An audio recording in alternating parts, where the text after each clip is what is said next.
Welcome to the March 25th edition of SuperGrowth MultiBaggers, the 50 highest quality growth companies in America. I'm going to talk today a little bit about how we select these companies, how a company qualifies for the SuperGrowth MultiBaggers, about a company with particularly strong financial statement criteria or characteristics and trends, the SuperGrowth MultiBagger closest to our indicated buy-at price, which is determined by artificial intelligence pattern recognition software, and finally the company closest in our current portfolio that's closest to our indicated sell-at level.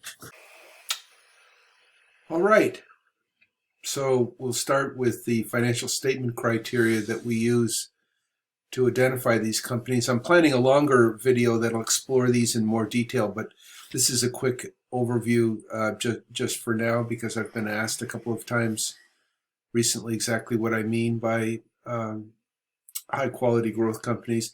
Single most important criteria are companies that can grow, achieve substantial rates of growth without adding debt, and that's pretty unusual. Most growing companies need to borrow money or issue stock in order to increase plant and equipment, increase inventory. They have to fund receivables until they're collected, hire people. Those people are not initially productive. They need to be trained. They have a period of getting used to the company and making a contribution. So growth involves a lot of risk. Only companies with exceptional management, market position, protective moat are able to achieve high rates of growth without adding debt.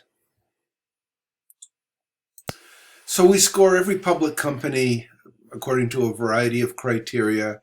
They're summarized here. So each company gets a score out of 10. I think the average right now is 9.2. The company we're going to look at tonight is number 2 on the list. But anyway, the criteria: revenue growth, gross profit growth. Gross profit growth being significant, of course, because a company that's growing and not making any money on those sales is not a particularly attractive situation. Operating free cash flow growth, that is an important indicator of exactly how the underlying business is doing. We also, a great deal of the emphasis of this work is on pre-tax free cash flow, but we look at free cash flow, particularly free cash flow as a percentage of assets.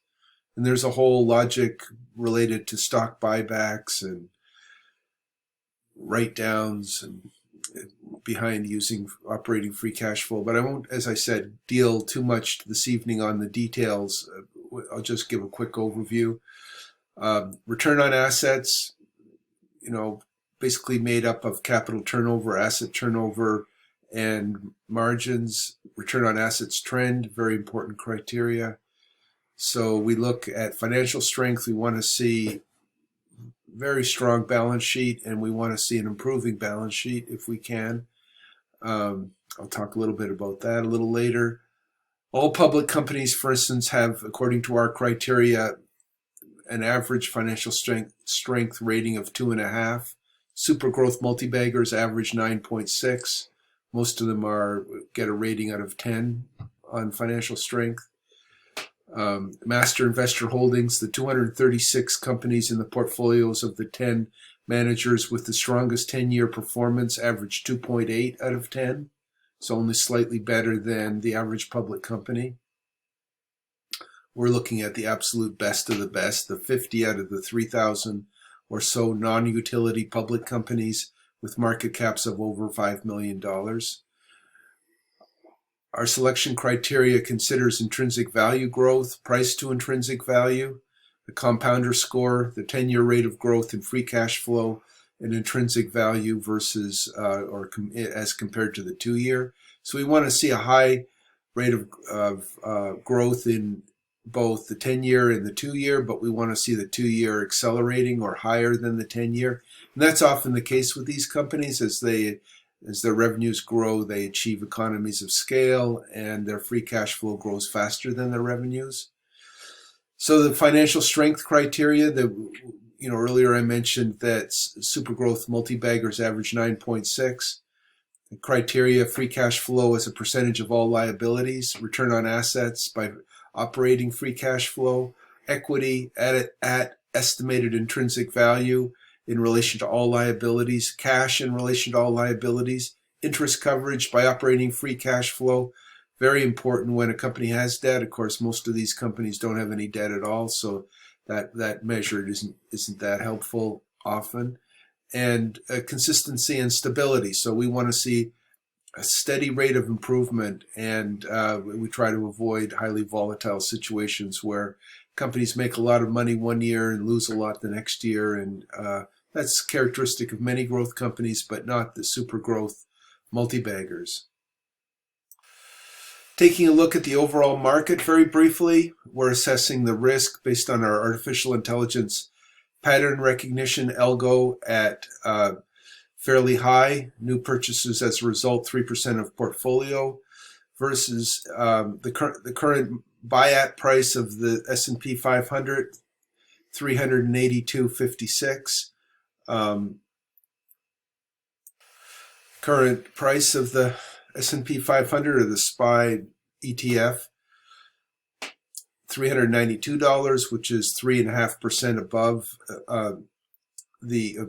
below the sell at, and 8.4% above the buy at. So considerably closer to the sell at, which is determining our risk fairly high assessment and our caution. After the market closed yesterday, a number of companies were added to the potential positions list, and a number were removed based on our latest financial statement trend analysis of all public companies.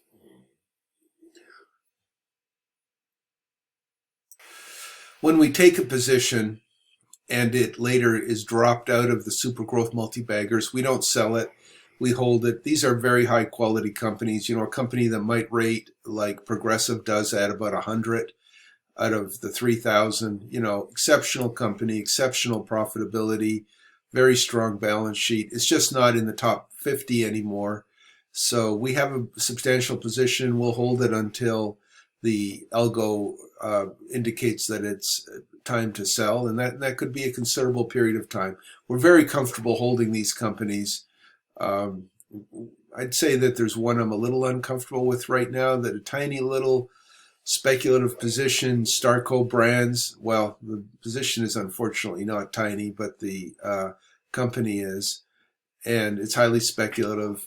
I think I may have made a mistake, and maybe I'm unwilling to admit it, or something tells me that the stock's going to recover, you know, over time and perhaps make a substantial amount of money. But in the meantime, I'm sitting and waiting and thinking and wondering if I should just get out. So anyway, companies go on and off the list for various reasons. A common reason is that their stock appreciates to a level where it's no longer that attractive. In other words, the 5-year potential return is diminished by the high current stock price. That'll get it kicked out of the SuperGrowth MultiBaggers for sure. And you know, another one, of course, is a deterioration in their financial statements. It doesn't have to be substantial. It can be just, you know, a reasonable decline, or a fairly, you know, let's say a 20% decline in their return on assets. Again, we'll hold the position. We'll wait for an opportunity to sell based on the buy-at and sell-at prices indicated by the algo. So today we'll take a quick look at AlphaProTech. It's the second strongest financial statement performer or financial statement trends of any SuperGrowth MultiBagger. And the stock's been weak lately. You can see the algo indicated buys over the last year down here. Average 6 buys at an average of 10.59. 5 sales at 16.79. A purchase at 11.15. A purchase at $17. Purchase at $10. Our current buy-at price, so before we'll take another position, would be down here around 7.89. And the stock closed today at at 10.25.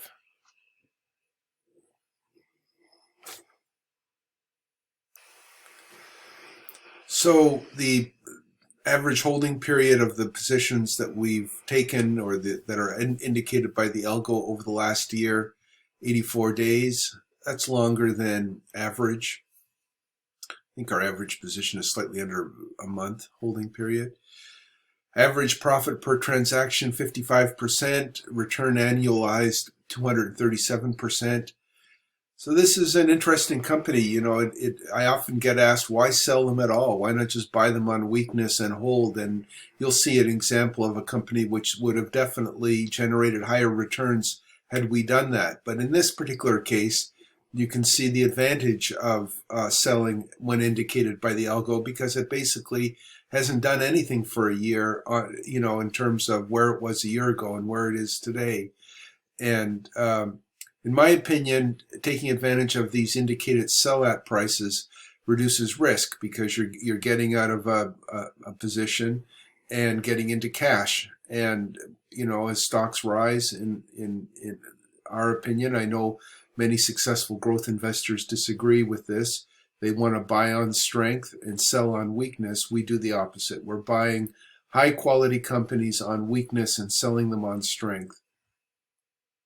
And it's unusual strength. You know, the pattern recognition software is designed to identify emotion, basically, in the market, enthusiasm and discouragement, and take advantage of those swings in emotion. We'll take a quick look here at AlphaProTech's key financial statement trends. You see a company that for many years kind of was drifting along in a kind of a sea of mediocrity. And then roughly a year ago, it took off. And that's reflected here in the free cash flow, in the return on assets. You see it here in the balance sheet trends. These aren't just balance sheet trends, they're financial strength trends. So interest coverage by free cash flow, which is a income statement trend, would be included in these. These bars here are actually rolling 4 quarters. They're not just 1 quarter. So that, you know, does take out a little bit of the volatility. But anyway, here you see a company that has kind of, you know, improved, deteriorated, and is now at the high end of its typical improvement cycle. Down here, you see intrinsic value versus stock price.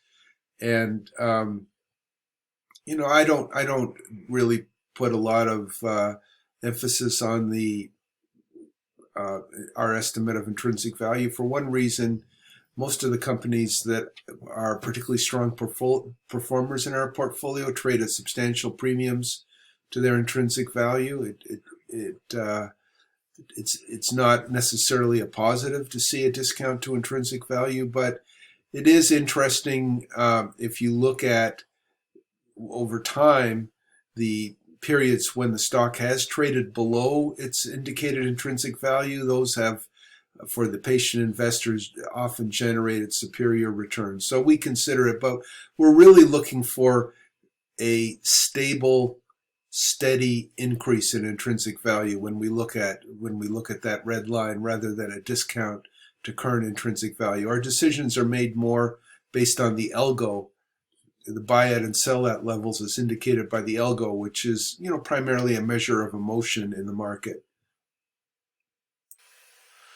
Again, AlphaProTech's current stock price, 10.41, buy at 7.89. So it's got a ways that it has to drop, you know, 25% or something before it'll meet our buy price at 24.2% to be exact, and it is 38% below its sell at price. Okay, moving on to Fortinet. Fortinet's actually the company closest to our indicated buy at 10.5% above that buy price. We were in Fortinet once in the last few months for a 40% gain over a 3-month holding period. We sold at 148. The stock's now 173. So this brings up the question I mentioned earlier. Wouldn't it be better just to buy and hold these quality growth companies? And the market is full of a lot of uncertainty, and we consider it to be a risk control measure to sell. But we have a number of subscribers who just buy, they don't sell. They take the algo identified buy prices and ignore the sell at, which is fine. And in some cases, they do a lot better than the algo, and in some cases, they don't do nearly as well.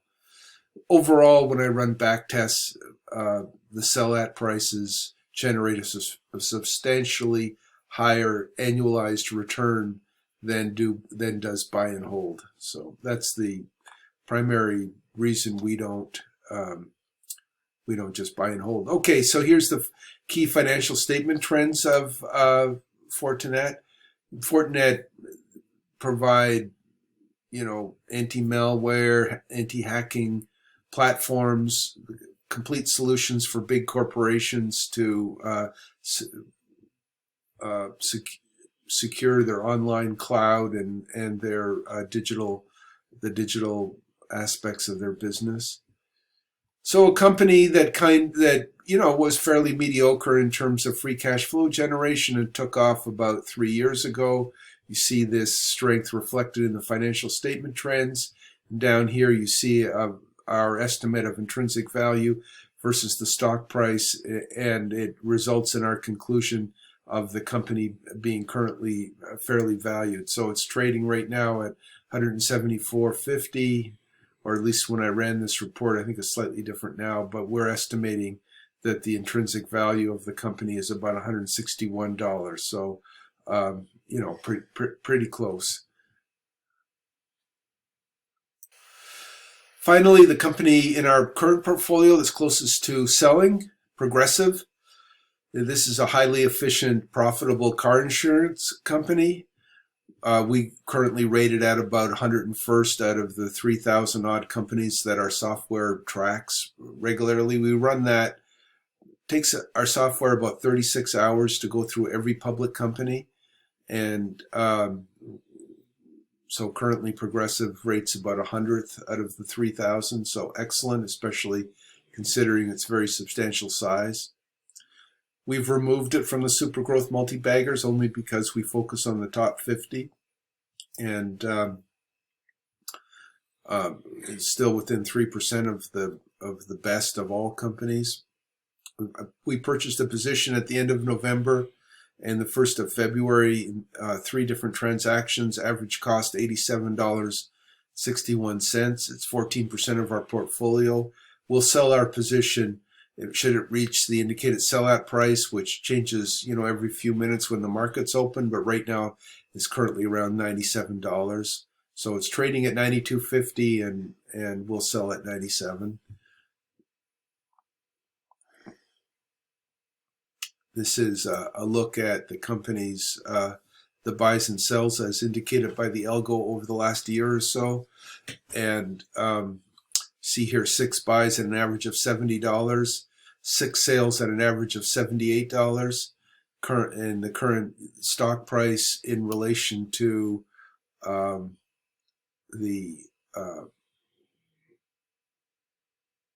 buy it and sell it level. We were buying down around here and selling, buying around here in November, at the end of November, and buying here at in early February.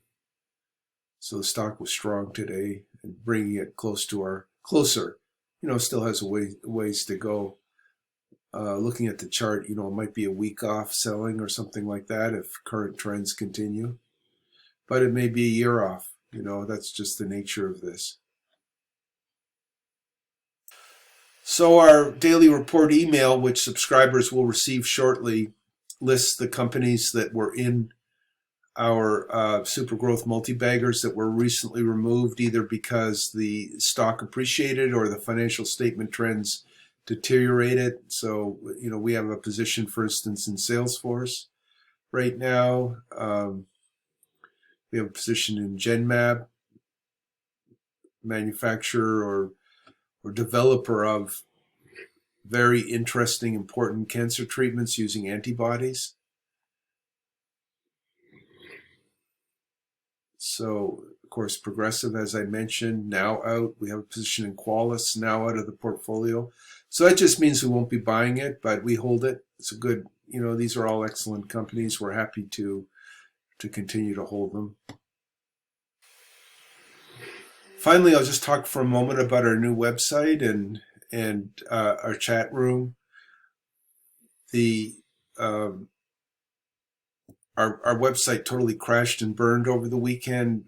Apparently, a MySQL server got overloaded by the Envision community software, and we couldn't even get into it. It just was totally fried and destroyed. So I quickly created a new website on Squarespace, and the meat of what subscribers receive is really in these Google Sheets, and that hasn't changed at all.